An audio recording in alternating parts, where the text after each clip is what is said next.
सम्मानित साथियों, नमो बुद्धाय, जय भीम। हमेशा की भांति एक बार पुनः हम लेकर आ गए हैं डॉक्टर अंबेडकर संदेश।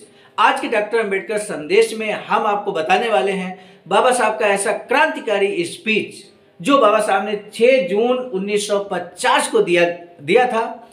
6 जून 1950 को बाबा साहब कहते हैं कि बौद्ध धर्म के कई सिद्धांतों को हिंदू धर्म ने आत्मसात किया है। मेरे सम्मानित साथियों, बाबा साहब आज के स्पीच में इस बात को कहते हैं, 6 जून 1950 को भाषण देते हुए इस बात को कहते हैं कि बौद्ध धर्म का पतन भारत के अंदर कैसे हुआ, आखिर वो कौन से कारण है जो बौद्ध धर्म के पतन का कारण बने।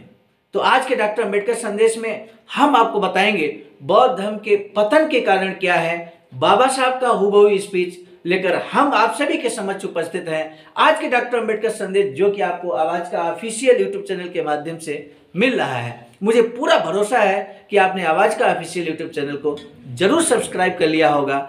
इसी निवेदन के साथ कि आज के डॉक्टर अंबेडकर संदेश को यदि आप जानना चाहते हैं कि भारत में बौद्ध धर्म का कैसे पतन हुआ और कैसे हम बौद्ध धर्म को पूरे भारत में प्रसारित कर सकते हैं, तो आज के डॉक्टर अंबेडकर संदेश बहुत खास होने वाला है।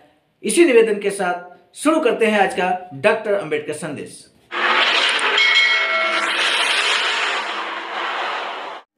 बाबा साहब कहते हैं कि आप शिक्षित हो गए, इसका मतलब ये नहीं कि सब कुछ हो गया। शिक्षा के महत्व में कोई संदेह नहीं है, लेकिन शिक्षा के साथ साथ शील अर्थात नैतिकता भी सुधारी जानी चाहिए। नैतिकता के बिना शिक्षा का मूल्य शून्य है। इसी सुंदर से कोटेशन के साथ शुरू करते हैं आज का क्रांतिकारी डॉक्टर अंबेडकर संदेश। आज का डॉक्टर अंबेडकर संदेश जो कि प्रसारित किया जा रहा है स्थान Buddha Bodhisattva Ambedkar international centre BBIC, Sarnath, Varanasi, राज्य उत्तर प्रदेश, देश भारत से। सम्मानित साथियों, विषय है बौद्ध धर्म के कई सिद्धांतों को हिंदू धर्म अर्थात सनातन धर्म ने आत्मसात किया है, ऐसा बाबा साहब कहते हैं। आज का डॉक्टर अंबेडकर संदेश हम आप तक लेकर पहुंचे हैं बाबा साहब डॉक्टर अंबेडकर संपूर्ण वाङ्मय खंड 40 पृष्ठ संख्या 176 से लेकर 181 तक। मेरे सम्मानित साथियों, दिनांक 6 जून 1950 के दिन डॉक्टर बाबा साहब अंबेडकर ने YMBA का कोलंबो द्वारा आयोजित विश्व बौद्ध भ्रातृत्व सम्मेलन में भाषण देते हुए कहा, भाइयों और बहनों, किसी विषय की परंपरा के बारे में पूरी जानकारी मिलने के बाद ही उसके बारे में यथार्थ ज्ञान होता है। इसीलिए जिन स्थितियों ने बौद्ध धर्म को जन्म दिया उसे अगर हम जान लें तो बौद्ध धर्म का वास्तविक महत्व जान जाएंगे। ये बाबा साहब कहते हैं। मेरे सम्मानित साथियों, फिर से एक बार आपसे निवेदन है, जो बात यहाँ पर बाबा साहब कहते हैं कि जिस चीज़ के बारे में यथार्थ ज्ञान होता है, इसीलिए जिन स्थितियों ने बौद्ध धर्म को जन्म दिया उसे अगर हम जान लें तो बौद्ध धर्म का वास्तविक महत्व जान जाएंगे। यदि आप जानना चाहते हैं बौद्ध धर्म का वास्तविक महत्व तो आज का डॉक्टर अंबेडकर संदेश अंत तक जरूर सुनिएगा, यही निवेदन आपसे है। बाबा साहब कहते हैं कि भारत में हमेशा से हिंदू धर्म ही रहा है, इस राय से मैं सहमत नहीं हूं। हिंदू धर्म का सबसे आखिर में विचारों में धीरे धीरे प्रगति होते होते उदय हुआ है। वैदिक धर्म के प्रसार के बाद भारत में 3 बार धर्म परिवर्तन हुआ है। वैदिक धर्म का रूपांतरण ब्राह्मण धर्म में हुआ और ब्राह्मण धर्म का रूपांतरण हिंदू धर्म में हुआ। समाज के विभिन्न वर्गों में विभाजन को बौद्ध धर्म का विरोध था। इस चतुर्वर्णीय की शुरुआत ब्राह्मण धर्म ने की थी। कौन सी चतुर्वर्णीय व्यवस्था, ये आप सभी लोग इस बात से वाकिफ हैं। ब्राह्मण, क्षत्रिय, वैश्य और शूद्र, इस चतुर्वर्णीय व्यवस्था का विरोध बौद्ध धर्म ने किया था। बाबा साहब कहते हैं फ्रांस के लिए फ्रांस की राज्य क्रांति का जितना महत्व है उतना ही महत्व मानव जाति के लिए बौद्ध धर्म के उदय का है। सम्मानित साथियों, वैदिक सीख के अनुसार आचरण बहुत आसान होता है। वैदिक लोग खासकर यज्ञ पूजक थे। बताया जाता है कि वैदिक आर्यों के 33 करोड़ भगवान थे। अपने इन भगवानों को संतुष्ट करने के लिए वे यज्ञ किया करते थे। इन देवताओं की पूजा के लिए इकट्ठा की जाने वाली सामग्री बहुत ही श्रेष्ठ स्तर की होना जरूरी था। कृषि युग के गोधन को ही सर्वश्रेष्ठ धन लगता था। इसीलिए वे अपने देवताओं की पूजा करते ही उन गायों की बलि चढ़ाया करते थे। इसी कारण वैदिक धर्म हिंसा को बढ़ावा देने वाला माना जाने लगा। यज्ञ में कई पशुओं की बलि दी जाती थी और जिन पशुओं को यज्ञ में बलि चढ़ाया जाता था उन्हें स्वर्ग प्राप्ति होती थी, ऐसी उनकी श्रद्धा थी। इसीलिए कहा जाता था कि वैदिक हिंसा हिंसा न भवति, अर्थात वैदिक यज्ञों में हुई हिंसा हिंसा नहीं होती। यज्ञों में खुलेआम प्राणी हत्या का प्रचार हुआ करता था। इसलिए बकरियां, भेड़, गाय जैसे जिन प्राणियों का मांस खाने योग्य माना जाता था उन सभी प्राणियों को यज्ञ में बलि सत्य और धर्म के अनुसार आचरण करता है, जो काया वाचा मन से कोई पाप नहीं करता, जो काम क्रोध रहित है, जो शीलवान, अनुत्सुक, दांत और जितेंद्रिय है, जो तृष्ण रहित और संशय रहित है, जो क्रोध और द्वेष और मद रहित है, जो शोक रहित, निर्मल और शुद्ध है, जिसने भवपाश में फिर जन्म लेने के लिए कारण बनने वाले मोह का त्याग किया है, जिसने रति और अरति का त्याग किया है, और जो शांत चित्त है, जो गंभीर प्रज्ञावंत मेधावी है, सही और गलत का मार्ग का ज्ञाता है, जो सर्वोत्तम निर्वाण का अधिकारी है, केवल उसे ही मैं ब्राह्मण कह सकता हूँ। बाबा साहब कहते हैं जो धर्म मानव जाति के कल्याण के लिए सहायक हो सकता है, जिसके जरिए मानव की मुक्ति का द्वार खुल सकता है, जिसमें मानव के बीच भेदभाव नहीं वंश समानता है, वही धर्म की संज्ञा के लिए पात्र है। जिस धर्म का मूल तत्व मानव में भेदभाव पैदा करना ही है, वह धर्म सधर्म कहलाने के लायक नहीं है। ब्राह्मण धर्म ने मानव समाज में भेदभाव की खाइयाँ पैदा की, महिलाओं और शूद्रों के साथ अत्यंत घृणास्पद व्यवहार करने की सीख दी। तथागत बुद्ध के धर्म का मुख्य उद्देश्य मानवों की समता है।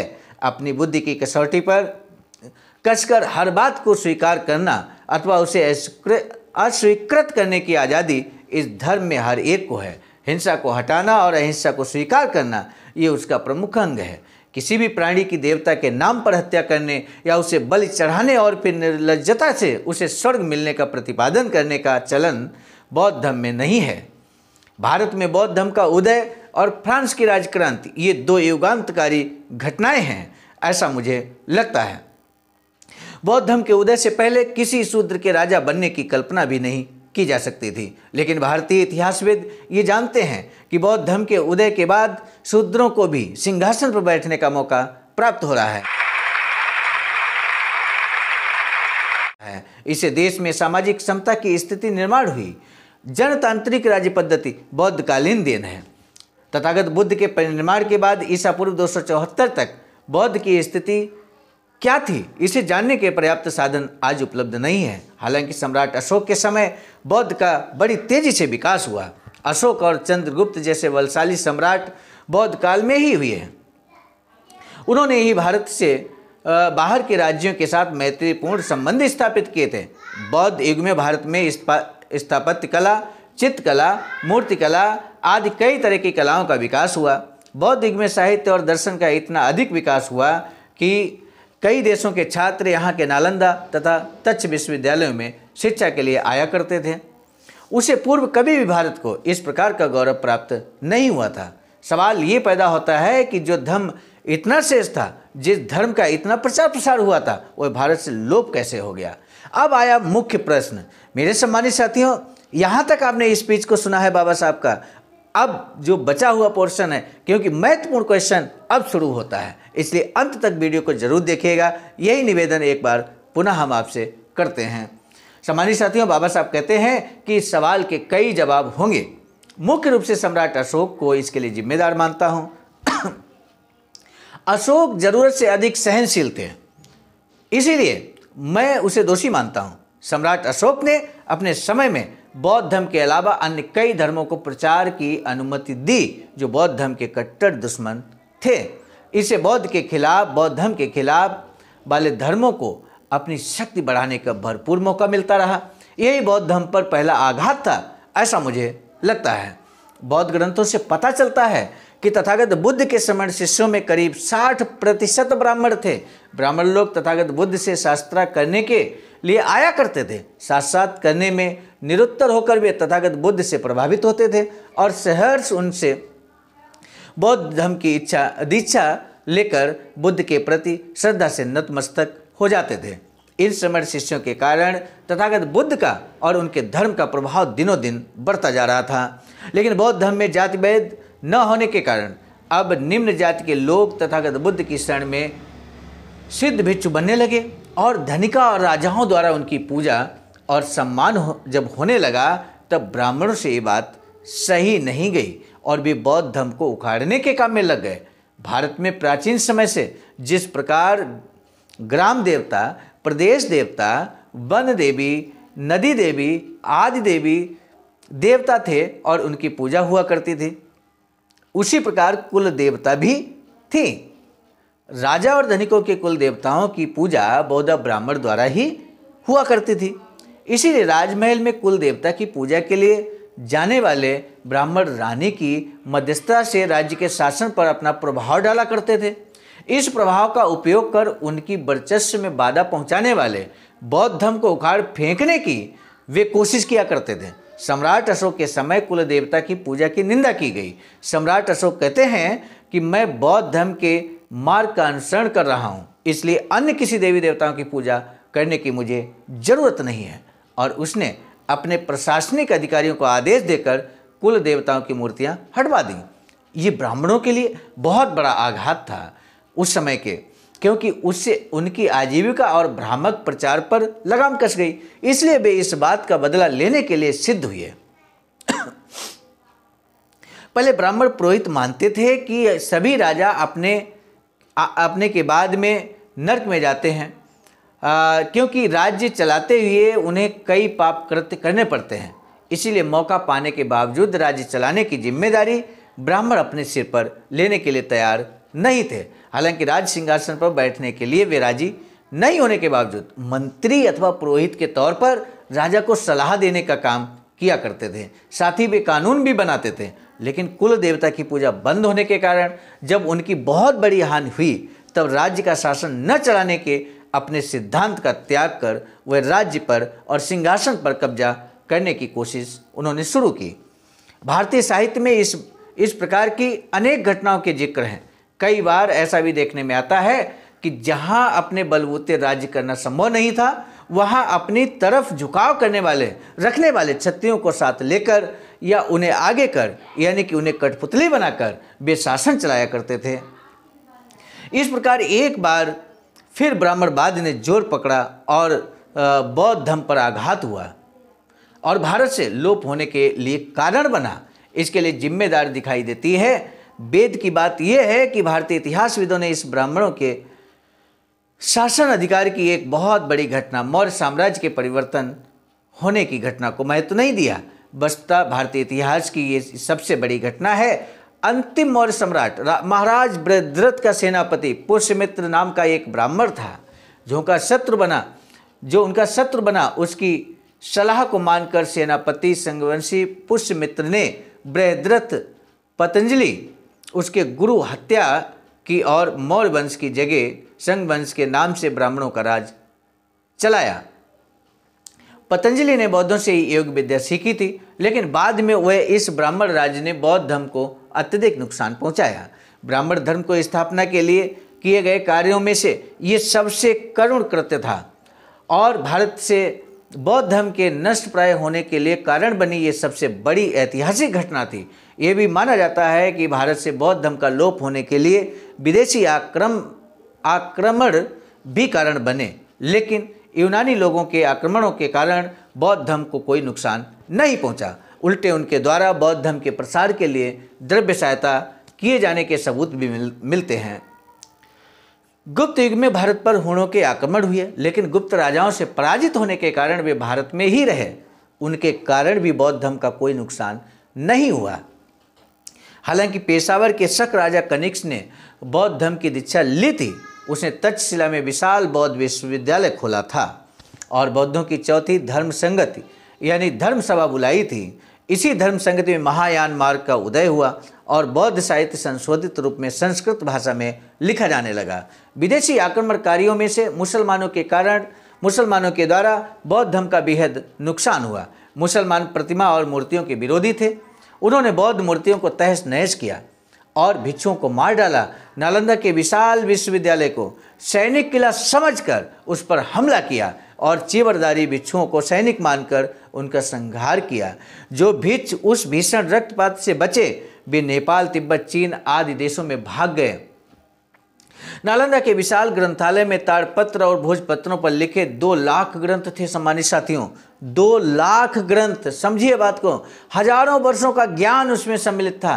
बख्तियार खिलजी ने उसमें आग लगा दी और वहां पढ़ रहे 6000 छात्रों में से कुछ छात्रों की हत्या और कुछ को जबरदस्ती मुसलमान बनाया। कितना बड़ा अत्याचार यहाँ पर बख्तियार खिलजी ने किया। सम्मानित साथियों, इस बात को ध्यान दीजिएगा। बौद्ध मूर्तियों की तोड़फोड़ की। मुसलमान आक्रमणकारी जहाँ जहाँ भी गए वहाँ वहाँ उन्होंने बौद्धों को या तो मार गिराया या फिर मुसलमान बनाया और बौद्ध मूर्तियों को तोड़फोड़ की, ग्रंथालय जलाए और बिहार नष्ट कर दिए। मेरे कुछ हिंदू मित्र मुझसे पूछते हैं कि मुसलमान आक्रमणकारियों ने हिंदू मंदिर और हिंदुओं की मूर्ति को भी तहस नहस कर दिया है ना।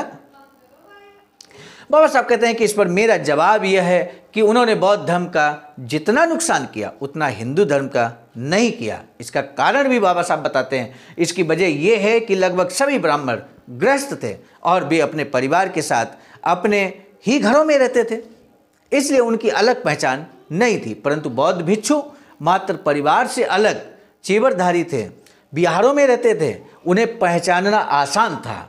इसलिए हिंदुओं के प्रसिद्ध मंदिरों के साथ भले मुसलमानों द्वारा तोड़फोड़ की गई हो, लेकिन उनके धर्म गुरुओं और पुरोहितों को कोई हानि नहीं पहुंची थी। किसी भी धर्म के जिंदा रहने के लिए उसके धर्म गुरुओं और पुरोहितों का लगातार बने रहना बहुत जरूरी होता है। बौद्ध धर्म लोप होने का एक विशेष कारण था बौद्ध भिक्षुओं का अभाव होना। बौद्ध भिक्षुओं की कोई भी जाति नहीं थी। कोई भी व्यक्ति बौद्ध धर्म की शरण में जाकर उपासक, सामनेर, भिक्षु अथवा स्थिविर, महास्थिविर बन सकता था। भिक्षु लोग समाज से दूर बिहारों में रहते थे। ब्राह्मणवाद में ऐसी बात नहीं थी। वहाँ केवल ब्राह्मणों के घर पैदा होने से ही नया ब्राह्मण निर्माण होता था। इस कारण हिंदुओं की विशेष हानि नहीं हुई। बाद के समय में पिछड़े वर्ग के लोगों को, ध्यान दीजिए सम्मानित साथियों, बाद के समय में पिछड़े वर्ग के लोगों को भिक्षु बनाकर बौद्धों की परंपरा कायम रखने की कोशिश की गई, लेकिन अच्छी तरह से शिक्षित न होने के कारण ये भिक्षु ब्राह्मणों के युक्तिवाद का जवाब नहीं दे पाए और इसी कारण उनकी हार हुई। इस दरमियान के समय में शैव योगियों ने शैव धर्म का और ब्राह्मणों ने वैष्णव धर्म का प्रसार किया। वैष्णव और शैवों में जोरदार संघर्ष हुआ। आखिर ब्राह्मणों ने शैवों को रुद्र बनाकर अपने साथ शामिल कर लिया। इस प्रकार शैव और वैष्णवों में एकता हुई। आगे हिंदू धर्म में कई बदलाव हुए। पहले वह हिंसा की सीख देता था, लेकिन अब वह अहिंसा की सीख देता है। बौद्ध धर्म के कई तत्व हिंदू धर्म ने अपनाए हैं। बाबा साहब कहते हैं कि प्रतिमा, चैत्य और भिक्षु आदि दृष्टिकोणों से आज भारत में बौद्ध धर्म के न होते हुए भी हिंदू धर्म सैद्धांतिक रूप में भारतभर में फैला हुआ है। मेरे सम्मानित साथियों, 14 अक्टूबर 1956 को बाबा साहब ने विजयदशमी के दिन, सम्राट अशोका विजयदशमी के दिन बौद्ध धर्म, लाखों की संख्या में बौद्ध धर्म की दीक्षा ली थी और तब से आज तक आप देखेंगे तो बड़े जोर शोर से बौद्ध धर्म का प्रचार प्रसार भारत के अंदर हुआ है। और बाबा साहब इस बात को कहते हैं कि आने वाला समय जो है वो बौद्ध धर्म का है। इस बात को वो स्पष्ट तौर पर कहते हैं।